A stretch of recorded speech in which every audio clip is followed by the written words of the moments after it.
the slides there in case you want to go back to something at the end of this presentation. You don't have to jot everything down. I'll put up contact information at the end as well. I think that these two pictures I'm going to show you, oh, I can't walk here. These two pictures I'm going to show you really nail home how different the world has become in under a decade. So this is 2005 outside the Vatican when there was a new Pope elected. I believe that was Pope Benedict. Here's 2013, same scene. New Pope was elected. That is a complete transformation of how we do things, what we carry, how we access information. And I like graphs. Those of you who follow me anywhere know that. So I'm going to show you some graphs about just how fast this happened, because I think in education we haven't really paid attention to it. I mean, we've like upgraded networks and increased Wi-Fi and things like that. We haven't really paid attention to the implications of what has happened to the world. So this first graph is the number of smartphone users in the United States. Projections going to 2022, so we're at 2019 right now, about 248 million smartphone users in the United States. This would be a good point for me to ask, what is the current population of the United States? It's between 300 and 340, it's 327 million. Plus or minus some that may or may not be being counted. And of course, of that, about 12% of the population is under the age of 10, and 16% of the population is over the age of 65.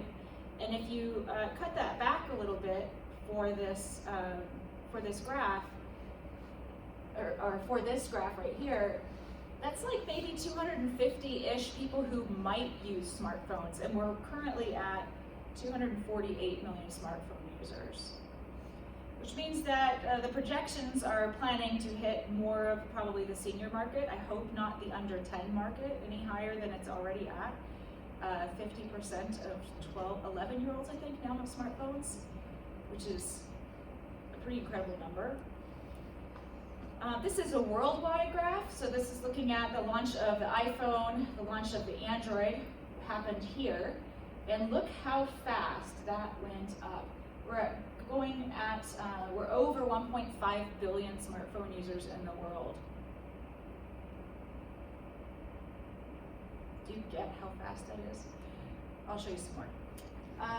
Just in case you think that iPhone is the world's smartphone, it is actually not the world's smartphone. Android is the world's smartphone. In the United States, we tend to kind of think of them as equals, but in the world market, it really isn't the case. So the green bars are the Android users, and the gray bars are the iPhone users. iPhone is a very expensive product for most of the world. So I thought I would show you some adoption curves of other technologies, and then we could compare that with just how fast we hit smartphones. So here are some other technologies and how fast we adopted them. The left side of the graph is 1900, the right side is 2005. So we're just starting to get into the internet on the right side of the graph, right here on the end. I do want you to pay attention to things like the dishwasher, which actually to this day has not reached over 80% of adoption in the US. And look at just examples of the curves from back when electricity was adopted, and the steepness of the curve for when the stove was adopted. The refrigerator actually had a pretty fast one for the time, but for good reason, right? People were dying because of bad food, so good one. The clothes washer is also not at full adoption in the United States, which I think is interesting. I'm going to show you the same graph in a slightly different color scheme. This is from Our World in Data, and it includes some newer examples. So you can see the same types of things here. Dishwashers right there. Right here is the microwave. Look how fast the microwave got adopted. Right? That was a pretty fast one. Automobile, actually not at full adoption. Some people don't use one. And so anyways, here's a fun one. This is the landline. And here's the smartphone. It's that one right there. That's really steep, really steep. smartphone, we've also seen social media take off. Ask yourself if social media would have taken off if there was no smartphone. When was the smartphone invented? Right there, at the very bottom of this graph. So all of our sites that share information, the things that have transformed world democracies, started movements, ended movements, toppled presidents, all of that has happened since we put these phones in people's hands, phones that access data all the time. If you do happen to have a iPhone, and actually maybe Android has some of these same features now, you might actually open up your iPhone and ask it using the Screen Time app, how many times a day you actually pick up that phone. And then for fun, go ask your kids or students to look at theirs for a good shock. We actually carry these around as if they were wedding rings on our hands. We know when we don't have one on us. We know if it's by the weight of our purse if it's not there. We know by the feel of our pockets if it's not there. It has become an appendage for most people. It is the thing that gets us to places, connects us to the world, gives us access to information. So the state of technology is rapidly changing. It has rapidly changed, and we have access to information in a way we didn't have it before. I want you to reflect actually on when you went to college. And I'll just tell you about my story. You think about yours. When I was a freshman in college, if I wanted information, I would go to one of three sources. I would go to my actual physical textbooks, which I had on a shelf and kept. I would go to the notes I took in class, which were kind of an addendum to the textbook. And I would ask somebody, well, I guess I had four, I would ask somebody who knew about it from class, or, you know, in a pinch, I would walk to the library and look for information. We didn't have access to the library from computers yet when I was in school. We had computers. We had things like AOL and what was the Prodigy? You guys remember Prodigy? CompuServe. Source. Yeah. So all that stuff. So, but it was still, you had to kind of ask somebody. And it was a little while before, like, encyclopedias realized they were going to get usurped by the access to the World Wide Web. So if you fast forward, like, to maybe graduate school, when I was in graduate school, we did actually have desktop computers with access to the internet. You could start to access the internet for information, but it wasn't all there yet, right? So you still had to have these secondary sources, your textbooks, your notes, your library, right? But now forward to now. How many of you, as your primary information source, go to a library? Raise your hand. How many of you, as your primary information source, go look at old notes you took in class? How many of you go look at a textbook you have on a shelf? A couple more. You are academics, so you have textbooks on shelves. I have textbooks on shelves, and I do occasionally make sure to use them so that my husband doesn't make me throw them away. Can I tell you a very quick story? When I was an undergraduate, handheld calculators were just available. Yeah. They were like $800 or $900. And the chemistry professor told the class, you may bring in the calculator if you want, because we'll have stipends. And a friend of mine brought me to class as a calculator, using my stipend. And I was allowed as a calculator. Nice job. So I think that especially for the students we teach now, their primary go-to for information is not even their laptop. What is it? It's their smartphone. It's something they carry around 100% of the time. Think about how different that is. Information is so ubiquitous. When we sit around a table at a WCET dinner event and somebody doesn't know the answer to something, what do? We pull out our phone and find the answer to it. Like, there is no more, like, we actually last night were watching a Mystery Science Theater movie. We didn't know what the movie was, and so we kept asking the waiters and waitresses to tell us the movie, and they kept coming up and telling us it was Mystery Science Theater 3000. And so, like, even the local social network did us no good. It was finally the internet that got us the name of the movie from our phones, right? So anyways, This is completely different than it was when we went to school. Our access to information is completely different. On top of that, we have a rapid increase in human population growth. And if you look at it historically, going back to 1050 here, this is a huge spike in the last 200 years. All of those people means more history, more science, more literature, more mathematics, more everything. Those are billions more people producing more knowledge. It is not the same thing as education 400 years ago. 400 years ago, information was increasing at a very slow rate because people were increasing at a very slow rate. Also technology, but the two things go together.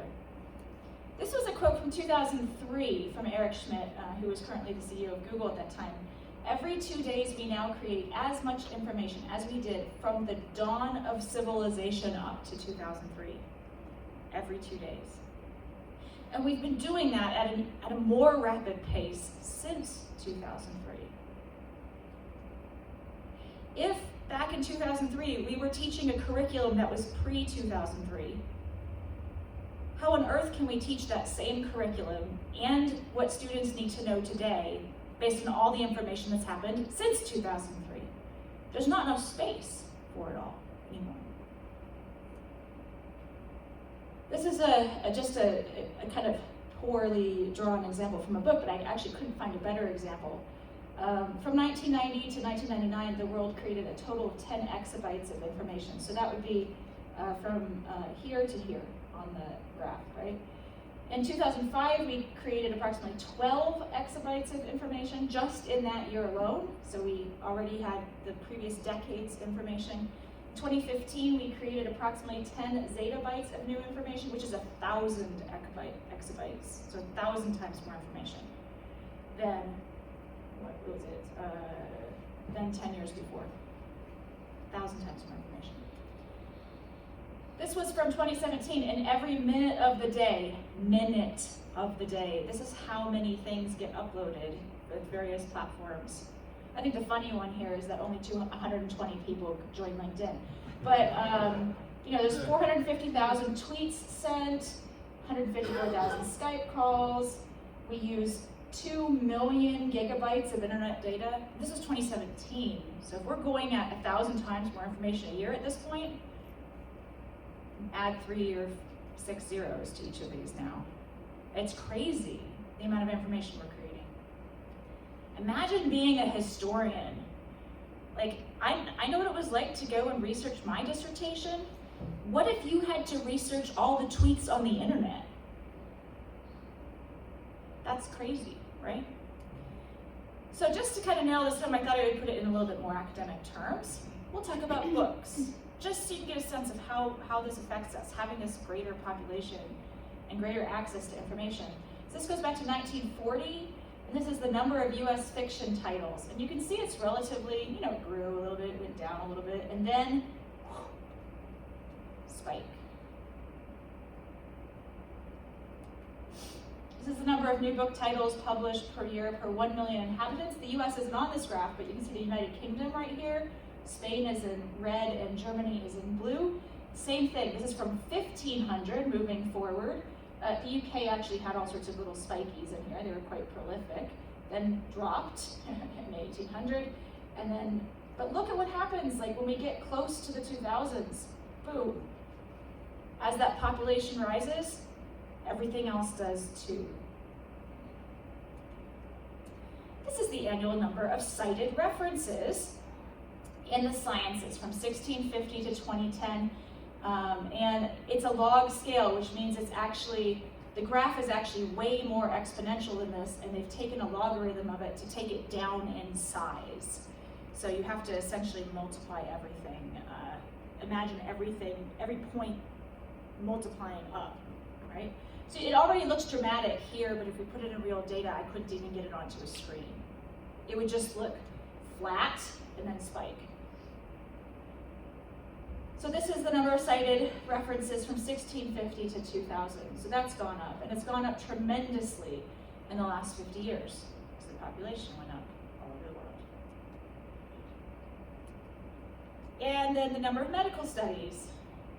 So these are new controlled trials published from 1950 to 2010. It's a 300% increase in the last 25 years. And then finally, because we are academics, I thought I would just share this. Imagine a circle that contains all of human knowledge. By the time you finish elementary school, you know a little. By the time you finish high school, you know a little more. With a bachelor's degree, you gain a specialty. A master's degree deepens that specialty. Reading research papers takes you to the edge of human knowledge. And once you're at the boundary, you focus on something, and you push at the boundary for a few years, some more than others. And then one day that boundary gives away a tiny little bit, and you earn your PhD. Now the problem with this is that the boundary is moving constantly now. No sooner do you reach the boundary, you actually never reach the boundary. You can't even reach the boundary anymore. Yeah? So, Richard Feynman wrote on a napkin for my dad once. He drew a little circle. He said, what we know is inside the circle. What we don't know is outside. Yeah. Yeah. And that circle is somehow expanding ever greater while remaining inside the napkin. Actually, the circle is shrinking. Maybe. This is a philosophical question we could talk about for a long time, I think. So we have two issues now. The state of technology is rapidly changing. It has rapidly changed on us. It will change on us again. As rapidly as smartphones happen to us, there will be some next technology that happens as well, and some technology after that, and some technology after that. Probably going faster and faster in adoption. We also now have the issue that the amount of data is rapidly increasing, and we can't possibly teach it all anymore. We can't possibly teach it all anymore. Even with a PhD, you would never get to the edge of the boundary. So one thing that I think helps us to reframe curriculum and learning is to look at what we teach through a new lens, so to speak. And so I call this lens the ESOL lens. And, I'm missing a slide, there it is, it's just out of order. The ESOL lens deals with the level of information or skill depth, not the ability to perform higher cognitive level activities. I actually have a handout for this, which I just remembered. Sorry, I didn't tell you earlier. No worries. And so this is the way I frame the ESOL lens. And I've written a lot about this on my blog and done some podcasts on this. If you want to hear a lot more about it, you can go listen to one of those. But basically the four levels are E-S-I-L. E is for existence. Like, do you need to know it exists? Because sometimes you need to know the right word to search for to find the information you need, right? But you don't actually need to store that information. You just need to know how to find the information. You need to know the information is there. The next level of the ESOL lens is called supported, and that means could you do it supported with resources? So like, for example, I can probably fix my sink if it's leaking if I'm supported by resources from the internet. If I find the right YouTube video, I ask a friend, something like that, right? And there's probably a lot of things that we teach in our curriculum that it would be fine as long as students can demonstrate that with support they can do it. We could probably move on from there and not demand that they do it out of memory, right? But there are some things we want them to be able to do out of memory, and so that's independent learning. And independent learning would be like what they need to know at the end of a term to either carry them to the next class or to get them ready for the next thing. And then lifetime learning is actually the one where, no, you need to know it forever. Like, this is the thing that you want to know forever. I think too often in education, with this pre-1950 mentality, we have treated all the information as you need to know it forever. But we can't do that anymore. You can't even know all the information, right?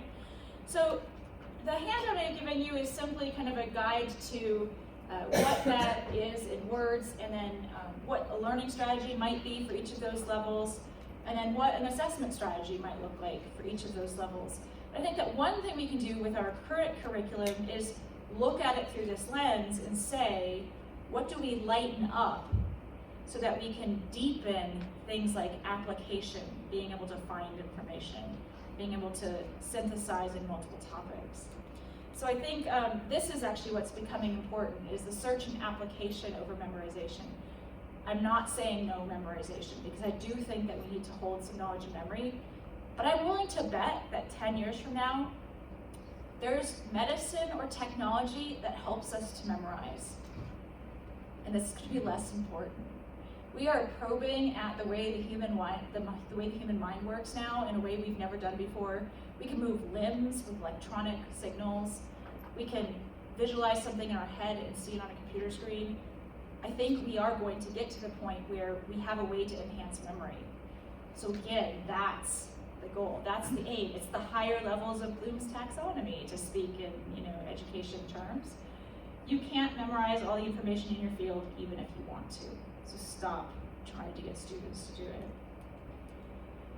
The other thing I think we're going to have to do in academia is come up with some kind of citation system where you can simply go back to a point and then just cite all information prior to that. Like that, to have a system like a Wikipedia that is a citation system that allows you to say, like, I can't possibly research, like writing chapter 2 of a dissertation, it was hard enough before this deluge of information.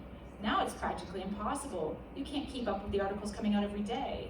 So the only way you could look at new information is if at some point you can say, all right, from 1980 back, I'm just citing this body of information, and this body of information has all the citations going back. I'm resting on this body and moving forward, right? I think we have to create something like that. You can't seriously expect every student who needs to write a dissertation to go back and research all of history, because they can't even research the last decade. Now, this rise of information, it turns out that this is super important, and you may not have realized why the rise of information was so important. It's this rapid rise in information that's developing AI. We've talked about AI in science fiction movies, and it's like come up over the last decades, right? And it's never really come to fruition, so I think a lot of people are like, yeah, AI, it hasn't happened before, it's not gonna happen now. But it's this rise in information in the last decade, the exabytes of information, and the one above that, zettabytes of information. It was information that we needed for AI to work. It has to be well-ordered information, it has to be good information, it has to be non-biased information, and heaven help us, it's not non-biased right now. But it's that rise in information that actually brings AI to fruition. And that's why there's an explosion in AI work right now, because we finally have enough data. And what's collecting all that data? Smartphones. It's collecting data about where we go, where we drive, where things are located, what our daily patterns are like, what we share, what we browse, the information we look at, what we buy. All of that information on your smartphone, the ones that billions of us are carrying around, that's what's fueling it. Now, you might remember AI like this.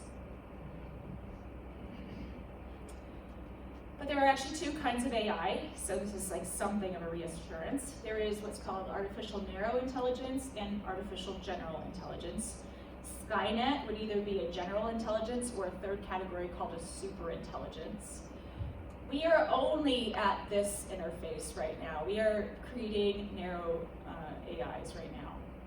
These are AIs that can look at data sets and learn from them. Of course, we have to have good data sets, and they have to be solid data sets where there's actual causation and correlation, like strong correlation or causation happening from the data sets. So things like looking at x-rays to find fractures, looking at MRIs to find cancer, things like that, where you can take 10 million sets of already existing information, feed it to a computer, and the computer can learn. They can actually do it better than a doctor after that. Which is good, right? Because if you could have better diagnosis for cancer, would you want it? Yeah. So I have a question for you. I'm just curious whether you have an idea. We've Talked a lot in the US about automation and job loss. How many jobs in the world do you think have been lost to automation at this point in time? Come on, take a guess.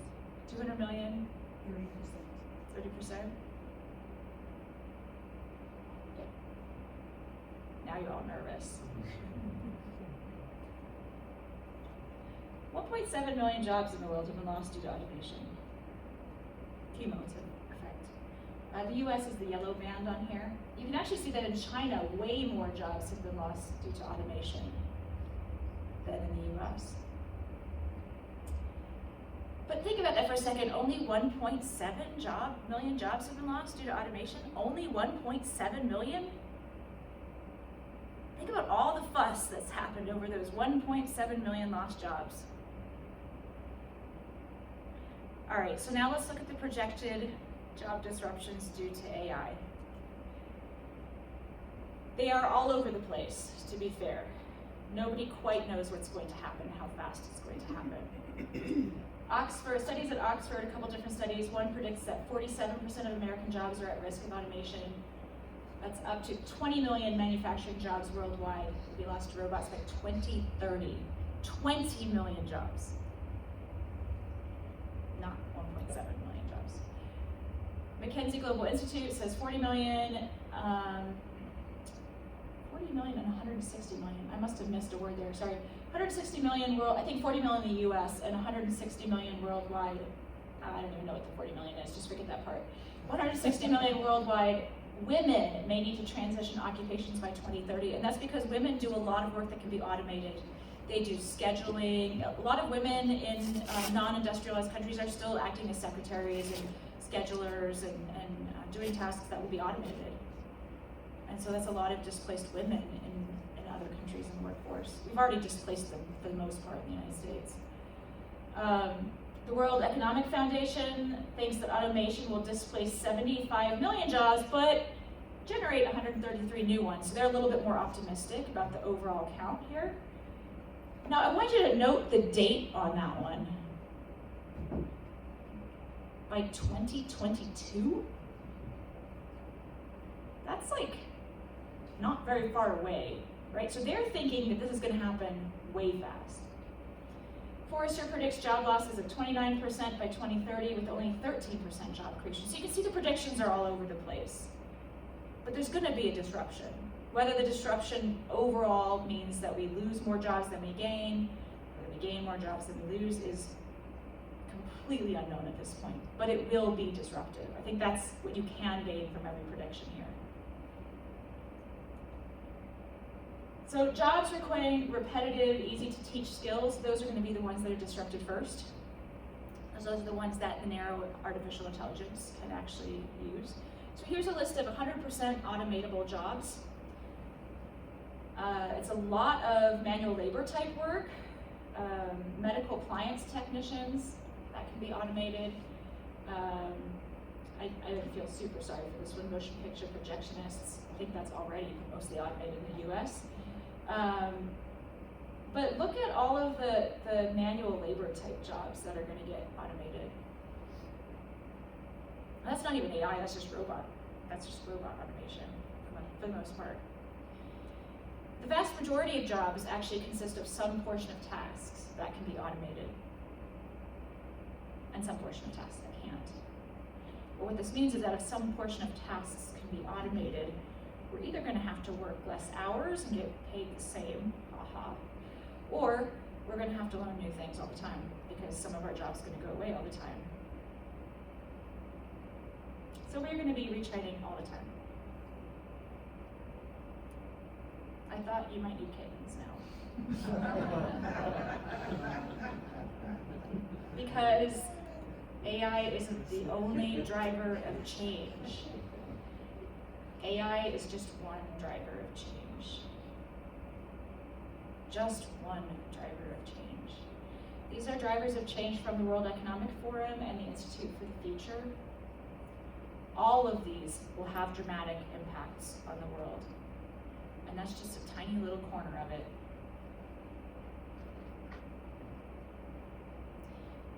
As you look at this list, you might ask yourself, how much of this are you teaching in your curriculum?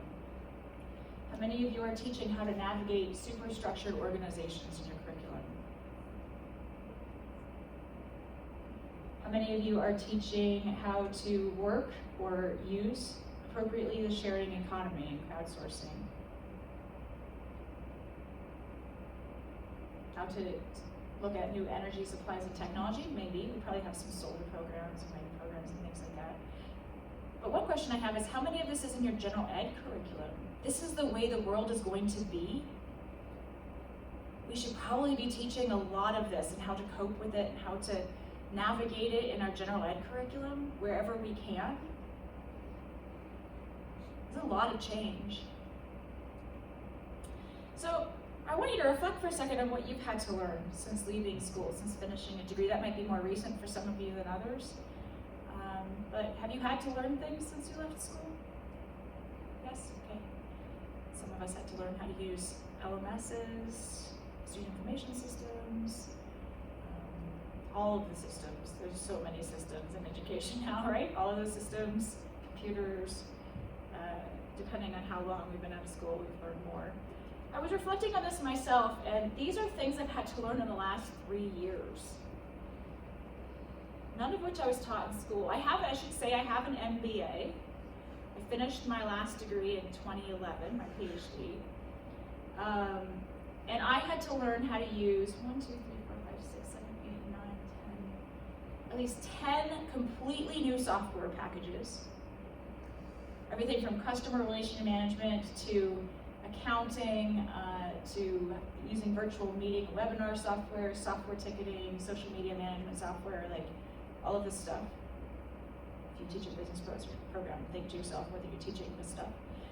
And then on top of that, I had to, figure out all sorts of things I wasn't taught in my MBA, like how to work with a lawyer to write a patent. Any of you teach that in a class somewhere, other than entrepreneurship? Nope. Okay. How to figure out GDPR and how it applies to everything, right? That was just recent, right? We are having to learn things all the time. I don't think our curriculum is keeping up as fast as it should. So now we have 3 problems. The state of technology is rapidly changing, the amount of data is rapidly increasing, and careers are rapidly changing. Should we all take a deep breath, like collectively, like everybody breathe in, breathe out. Okay. I think that curriculum in higher ed has to change. We have to learn how to be a faster snail. So here are some suggestions for doing that.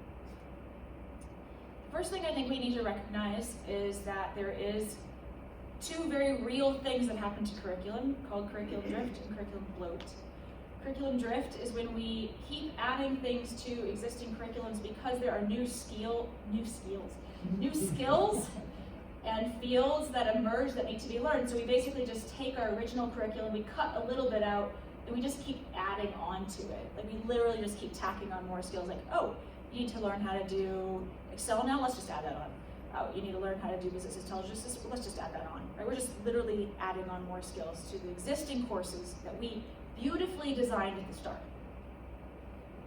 Then the other problem we have is curriculum bloat, which is when we take our existing curriculum and we literally just keep inserting pages into the things that are already there because knowledge is increasing, right? So it's not that there's new skills, we just know more about the things that were already in the curriculum, right? And then on top of that, we have professors and schools who tell the people who write the curriculum they won't use it unless they add this little thing in there. So problem sets get bigger, textbooks get bigger, OER gets bigger, everything bloats. And when you put those together, you actually end up with a curriculum reality that's probably double what it was originally designed to do. Now ask yourself, if you're teaching double what the curriculum was originally designed to do, and somebody comes to you and says, hey, I think we should do some new stuff in your curriculum, what do you think to yourself? There's no way, right? Like, there's too much in this curriculum. I can't get through it right now. Don't tell me to do new things in this curriculum. Don't tell me to try innovative things in this curriculum. I don't have space to breathe in this curriculum. what we actually need to do is continually tune our curriculum to make sure that it's on point all the time. We have to fight the bloat, we have to fight the drift, we have to remove the stuff that's irrelevant. We have to look at it through a lens that says, you know, this can just be existence from now on. We don't need to teach it to lifelong learning anymore. And if we can do that, if we can continually tune the curriculum, we can make, it's a little hard to see, but there's white space in here now, where we've made some room in the curriculum. If you tune it to modern needs all the time, you should be able to make some room. And if you can make some room, then when somebody comes to you and says, or when you go to your faculty and say, hey, I think we should do some innovative things, they say, yeah, I've got a little space, I can do that, right? So that's one thing I think we can do to help our curriculum out. I think that expertise is becoming a moving target, so curriculum's going to need to have agility on top of this just eliminating the bloat and the drift. And so I thought I would show you like an example of how you can make a more agile curriculum down to the course level. So for example, if we took a course like English composition, a general ed course we probably teach at most colleges in some form or another, you know, we have like all these different pieces that we teach in English composition. And the question is, could you compress what has to be there a little bit to make space for a flavor of the class that could vary from student to student based on their interests, that could get them more targeted knowledge for careers faster? For example, could we keep the reading comprehension and essay structures and writing and all that, but instead add like these three pieces here which help somebody prepare for business by doing more writing involving emails, persuasive arguments, reports, being able to read financial statements, things like that, right? They're still doing reading comprehension, they're still doing creative writing, they're still doing all these things, but in the lens of business, right?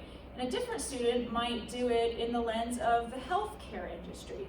So you still have the same core here, you're still going to stay the same class with the other students there, or attending online or wherever they're going, but they take a different flavor for their add-on, kind of like a co-requisite a little bit, right? So they could learn through, medical journals and health histories and, critical thinking, attention to detail is super important for healthcare, right? So those types of things could be the skills they learn as part of English. You could do it with a science flavor. You read scientific writing.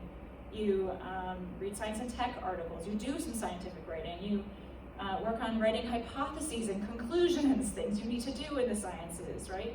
Like that could be the flavor of your English course. What's interesting is that with the technology we have now, there's no reason why you couldn't even have this be on ground and these flavors be an online component that's taken with the course. And every student gets a flavor that feels right for where they're at their point in life. They might be preparing for a career they don't have yet, or they might be trying to just move up in their current career by getting better at something they currently do, right? Either way, that's a good outcome. So that's one way we can make curriculum more flexible.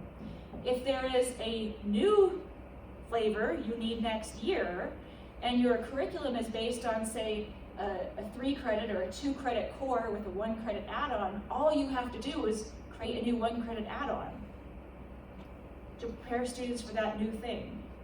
You don't have to modify the entire core curriculum anymore, right? And I think that could be really valuable, because the other problem we have is staffing. We have a staff that's used to teaching a core. You can't just magically morph them into people they're not yet, right?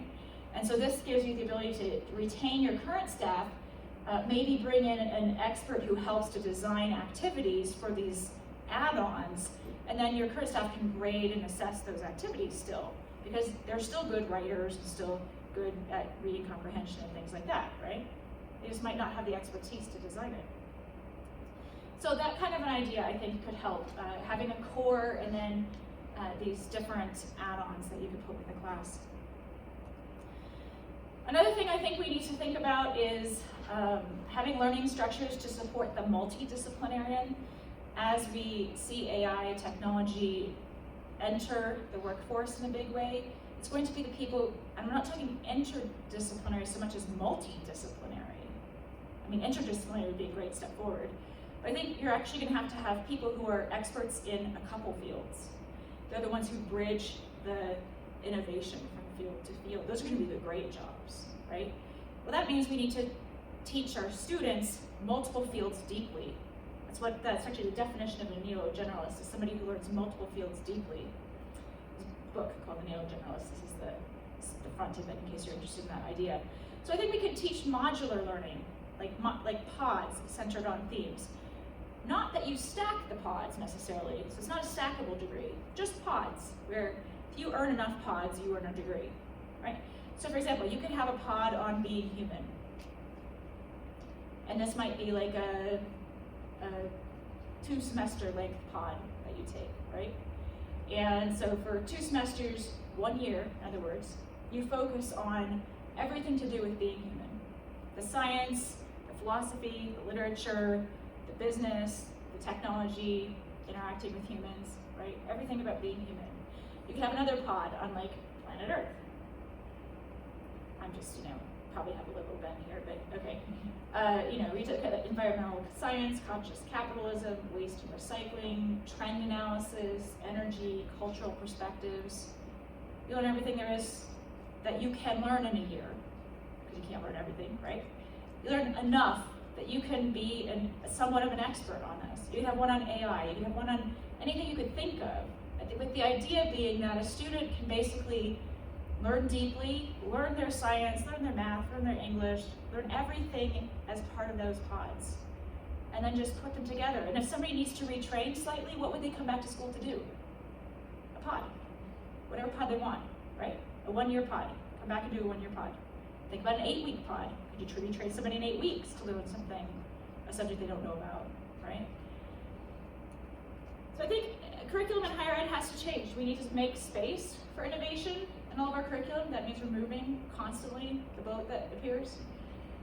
We need to carve out room in our standard courses for specializations. We need to think about themed learning or pod learning. We need quick paths to certificates and degrees. I know a lot of people are already working on quick paths to certificates, but I'm not sure we've gone radical enough yet. I think we're gonna have to retrain people in 8 weeks. Amazon's announced it's retraining 100,000 workers that it knows will be displaced. 100,000 workers just at Amazon, because they can't hire fast enough for the jobs they need. So it's gonna be retraining and retraining and retraining, and we've gotta have ways to do that. We've gotta have ways to take in a student and retrain them and get them back out there. So I think we simultaneously live in awe of the technology we have, and we live in fear of the technology we have, and what it's doing to our humanity, and what it's doing to our jobs, and what it's doing to our planet. I thought I would just share with you 3 of my favorite quotes from educational technology pioneers. They like to say really disruptively crazy things. So in 50 years, there will be only 10 institutions in the world delivering higher education. I don't know if Udacity is still in business, is it? Is it still in business? It did a major pivot recently, right? They pivoted away from most of their MOOCs. Yeah, okay, so we think of it like a robot tutor in the sky that can semi-read your mind and figure out what your strengths and weaknesses are down to the percentile. It's the founder of Newton. I'll just leave that one there. And this actually isn't an educational technology person, but I think this 3rd quote is actually very, very true. Is that anyone that can be replaced by a computer should be.